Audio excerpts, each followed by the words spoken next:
ఈనాడు ఆంధ్ర రాష్ట్రంలో పరిస్థితి ఏ విధంగా ఉందంటే సగటు ప్రజలు మాట్లాడే భాష ఏమిటంటే వైఎస్ఆర్ కాంగ్రెస్ పార్టీ ప్రభుత్వం ఎలా ఉందంటే ఒక్క మాటలో చెప్పాలంటే ఈ చేత్తో 10 రూపాయలు ఇచ్చి ఈ చేత్తో 100 రూపాయలు లాక్కునే ప్రభుత్వంగా ప్రజలు భావిస్తూ ఉన్నారు.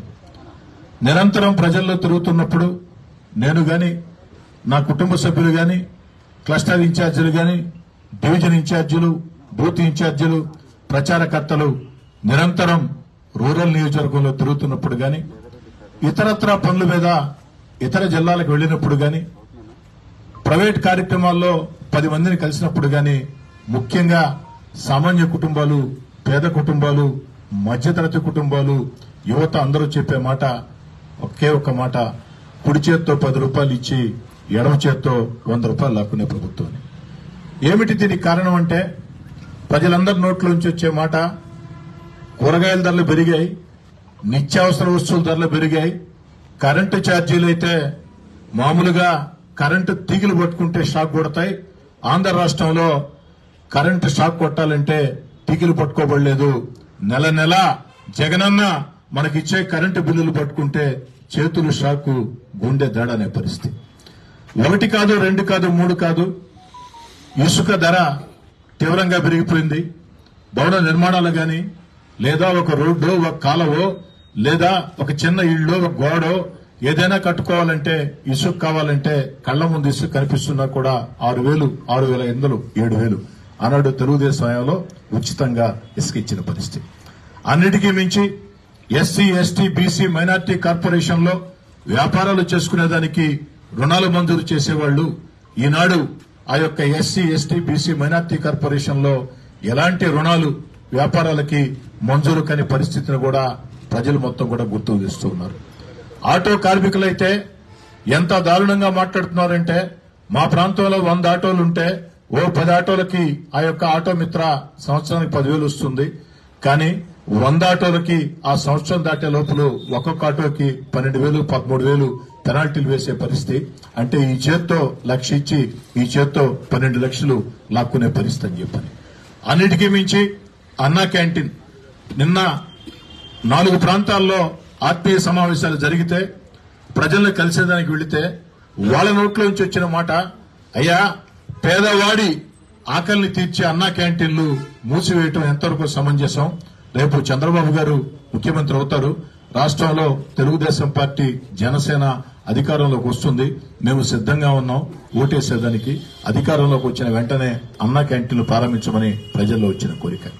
నిన్న సాయంత్రం ఒక మహిళ అడిగింది ఆత్మీయ సమావేశంలో, పక్కనుండే తమిళనాడు రాష్ట్రంలో జయలలిత అమ్మా క్యాంటీన్ పెడితే స్టాలిన్ గారు ముఖ్యమంత్రి అయిన తర్వాత జయలలిత గారు పెట్టారు కదా అని ఏమాత్రం భేషజాలకు పోకుండా అమ్మా క్యాంటీన్ అనేది పేదవాడి ఆకలిని తీర్చే క్యాంటీన్ ఖచ్చితంగా ఉండాలని అమ్మా పేరుతోనే, అమ్మా క్యాంటీన్ పేరుతోనే ఆ యొక్క నిర్వహిస్తూ ఉన్నారు.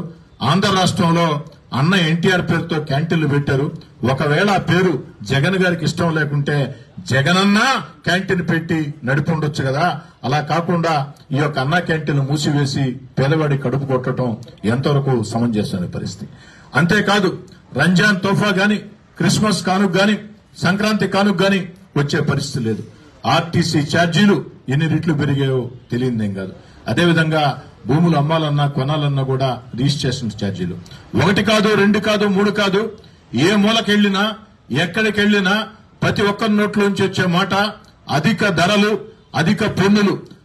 నిన్న ఒక యువకుడు అడిగాడు, ఏమని అడిగాడంటే, సార్ మేము కార్పొరేషన్ కి పన్నులు కడుతూ ఉన్నాం కదా, కార్పొరేషన్ పన్నులు కట్టేది రోడ్లు కాలువలు వేయమని, చెత్త ఎత్తమని, మరి చెత్త పేరుతో చెత్త పన్నేసిన ప్రభుత్వాన్ని భారతదేశంలో మేము ఎక్కడా చూడలేదు. ఒక ఆంధ్ర రాష్ట్రంలో వైఎస్ఆర్ కాంగ్రెస్ పార్టీ ప్రభుత్వమే, జగన్ గారి ప్రభుత్వమే చెత్త మీద పన్నేసినటువంటి పరిస్థితి. ఇక ఉద్యోగస్తులైతే 1 కాదు 2 కాదు, పారిశుధ్య కార్మికులు గాని, అంగన్వాడీ కార్యకర్తలు గాని, అదేవిధంగా మామూలు ఉద్యోగస్తులు గాని ప్రతి ఒక్కరిలో కూడా ఒక తీవ్ర అసహనం.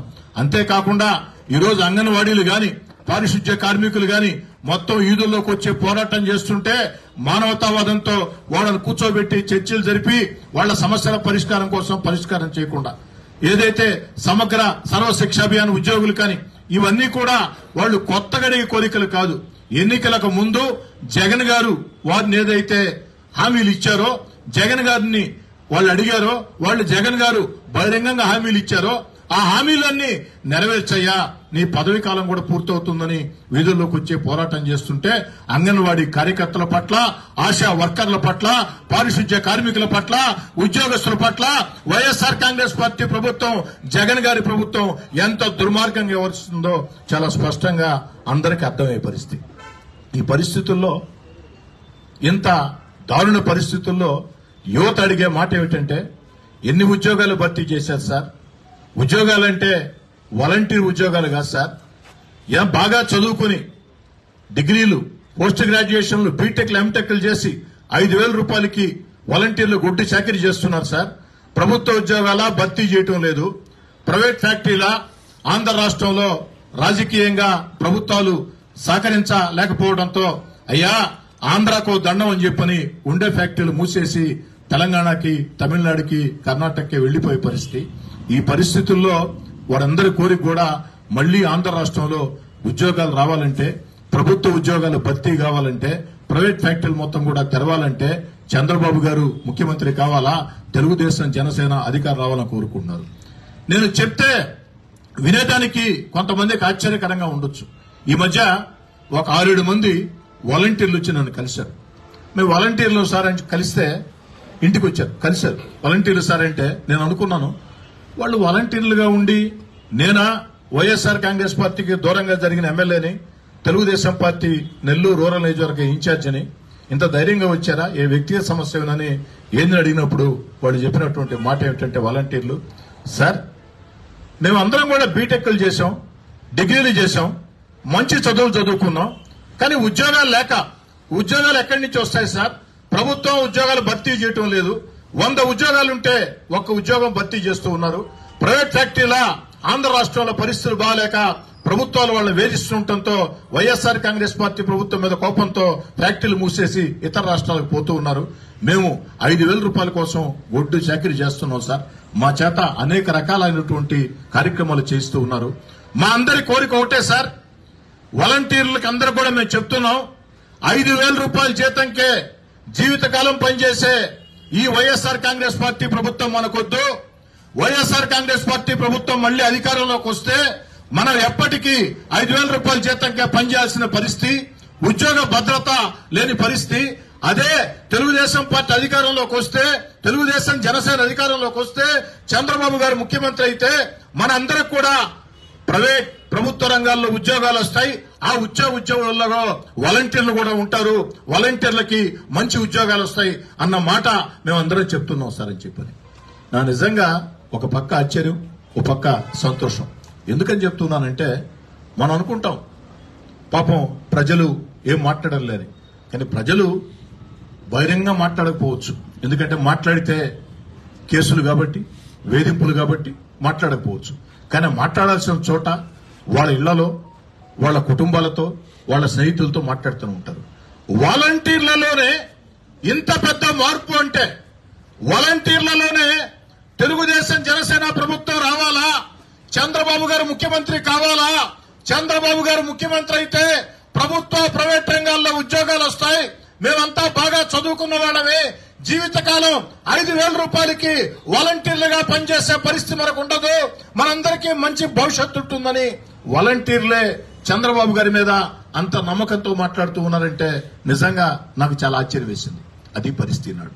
కాబట్టి ఈ పరిస్థితుల్లో ఏదైతే సంక్షేమ కార్యక్రమాలు, అభివృద్ధి కార్యక్రమాలు, మన బిడ్డలకు ఉద్యోగాలు ఇవన్నీ కూడా రావాలంటే రాష్ట్రంలో తెలుగుదేశం జనసేన అధికారంలోకి రావాలా, చంద్రబాబు నాయుడు గారు ముఖ్యమంత్రి కావాలా అన్న భావన ప్రజల్లో బలంగా ఉంది.